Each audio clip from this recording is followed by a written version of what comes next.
High atop Mount Oriad and from the studios at the Media Crossroads inside the Kansas Union, I'm Daniel Harmson, joined by daily Kansan football writers, Cassius Sendish apologist, and all-around life expert Stella Liang. And making a surprise return to the show after about 8 weeks off, sports editor Brian Hillix. Brian Hillix will be on the show for week number 9 of the Friday Focus. So we're here to set on the set to talk about some Kansas football, as we do every Friday, both recapping the last week's outcome and looking ahead to this weekend's matchup.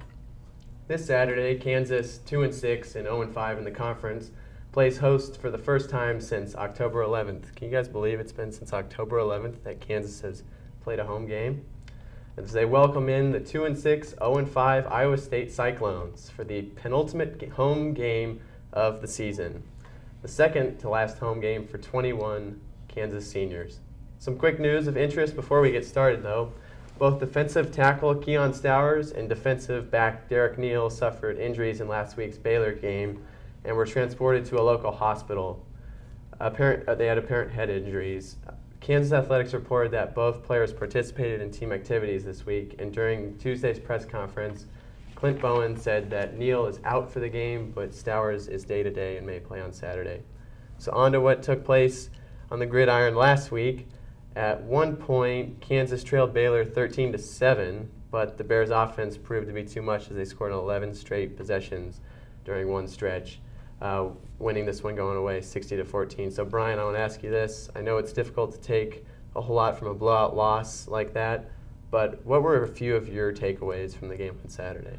My biggest takeaway from the game on Saturday is that it was really Bowen's first game in which he struggled. Since he took over as head coach on September 28th, he's been having some respectable games, which is something we're not really accustomed to with KU football. So this was really his first taste of kind of a blowout, which we saw a lot of from previous coaches. Another big takeaway for me was the running game. KU got outrushed 326-16. KU averages about 130 rush yards per game, 16 rushing yards. That is, you don't have to really watch football to know that that's terrible. Whereas, on the other hand, Baylor had 343 rushing yards, which is about 140 more than KU typically allows. So my two biggest takeaways were Bowen kind of getting his first real taste of a big defeat, and then just the rushing attack was miserable. Mm-hmm. To your point about Baylor's defense and stopping the Kansas rushing attack, you're probably not going to see a greater disparity in week-to-week games than what Kansas is going to face. They go from playing Baylor to Iowa State, who allowed 510 yards rushing last week. Thing is, Iowa State's actually got a pretty night and day situation of their own. They played Oklahoma at home, who's got the 9th-ranked offense in the country, and they lost 59-14. But now they head to Lawrence, and they take on the Kansas Jayhawks, who have scored only 16.3 points per game. So, Stella, what are we looking at here with Iowa State Cyclones as they come to Memorial Stadium? Well, Dan, first off, when you think about Iowa State and you think about their offense, you have to look to tight end E.J. Bibbs. Mm-hmm.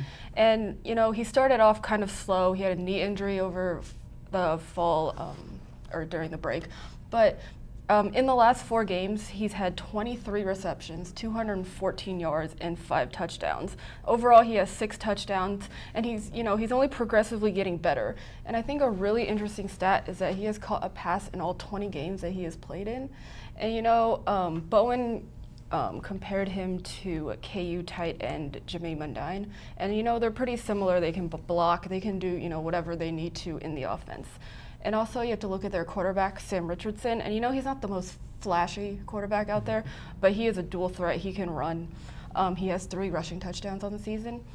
And the thing about Iowa State is they have this really weird ability to be able to stay close in games. So even though they're 2-6 and 0-5, really early in the season they led K-State almost wire to wire, and K-State is the #1 team in the Big 12 right now.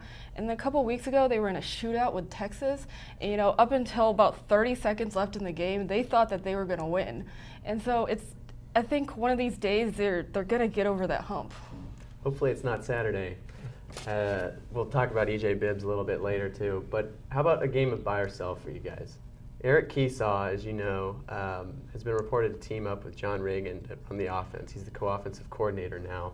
Bowen announced that before the Baylor game on Saturday. Buy or sell, it's really quite a simple question. Is Reagan still calling the plays for the Kansas offense? My vote is no, simply because I don't think Bowen is going to be the head coach next year. I personally don't think that Bowen is, even if Bowen does win against Iowa State, I don't think that will be good enough for Bowen to be the coach next year. And I just see whoever replaces Bowen or whoever takes the head coaching job to handpick their own offensive coordinator. Stella? I would say no, only because, he was not really demoted, but he had somebody else brought up there with him. Mm-hmm. So you think that there's, something going on there. But, he still has that role. He probably still has a lot of influence on what plays are going on. And you got to remember that Kansas is still trying to recruit the players that they have committed and the players that they want to get committed to. So having a lot of change at the head coaching position and now an offensive coordinator probably doesn't bode well. Kansas, and again, inconsistency. They haven't had a quarterback that started an entire 12-game season since Todd Reesing in 2009, as you guys know. Michael Cummings, barring an injury, will he start the rest of the season and go into the spring as the favorite for quarterback? I think he will. If you watched Montel Coates at the beginning of the season, he was overthrowing nearly wide open receivers. He did not look comfortable. He looked timid. And that's, I think, been the biggest difference with Michael Cummings is that he just looks composed. I don't think, has he thrown any interceptions this year in his starts? He's thrown, but they weren't obviously major interceptions because they were probably losing. But Cummings just looks like he's ready for the spotlight. He had 2 touchdowns last week. He's averaged 270 passing yards in the games he started this year, roughly. So I think he's got it locked up. Mm-hmm. I'm going to go with a no, simply because, the coaching situation is so in flux that whoever is the coach next year, I think the quarterback is just as in flux. And, to your point, Brian, you're sticking with Cummings here for a second. In limited action against West Virginia, he completed 47% of his passes for 65 yards. The next week, 54% against Oklahoma State for 288 and 1 interception. Texas Tech, 62.5%. So you see that number going up, 235 yards, 2 touchdowns, 1 pick. And then last week against Baylor, 70% of his passes, 288 yards, and he actually outpassed Bryce Petty by 10 yards, although he was pulled in the third quarter, and then 2 touchdowns and no picks. So we're seeing kind of an upward trend. Do you guys see that continuing on Saturday against what could be a pretty porous defense? I think it does continue. The experience is only going to help him, and he's arguably facing the worst defense out of the last 4 games he's played in. So I think so, just because he's getting more comfortable, the reps can only help him moving forward.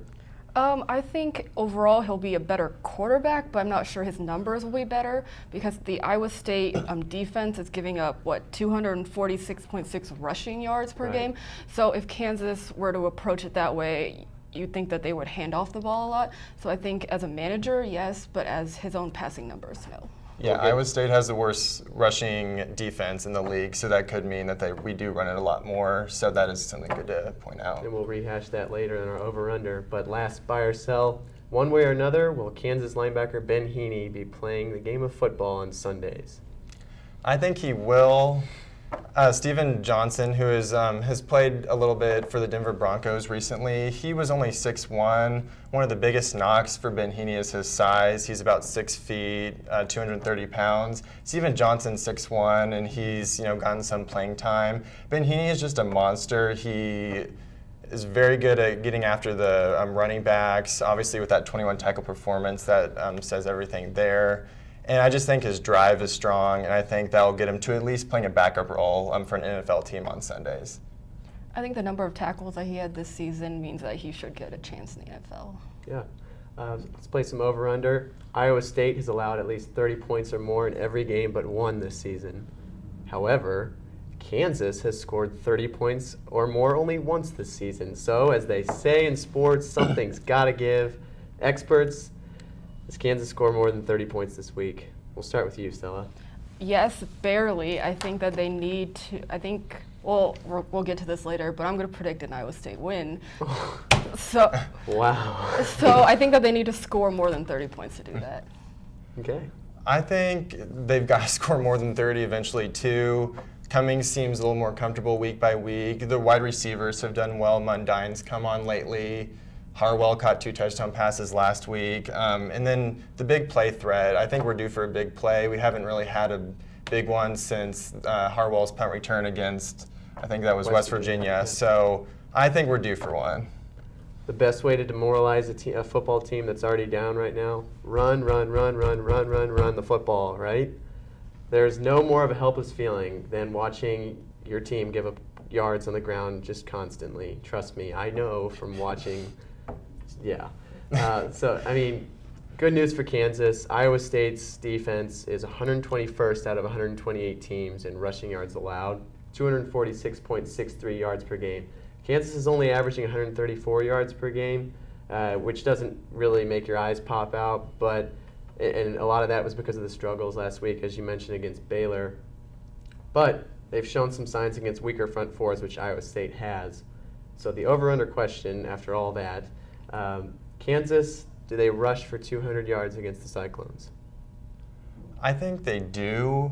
Last week, Corey Avery had 11 carries for 18 yards. So practice this week, they've got to just be making sure that the running game is going, because that's how they can stop loading up on Michael Cummings. And so just especially with how bad they did last week, I think they'll make it an even bigger point of emphasis this week. Like you said, they average more, or they give up more rushing yards than any team in the Big 12.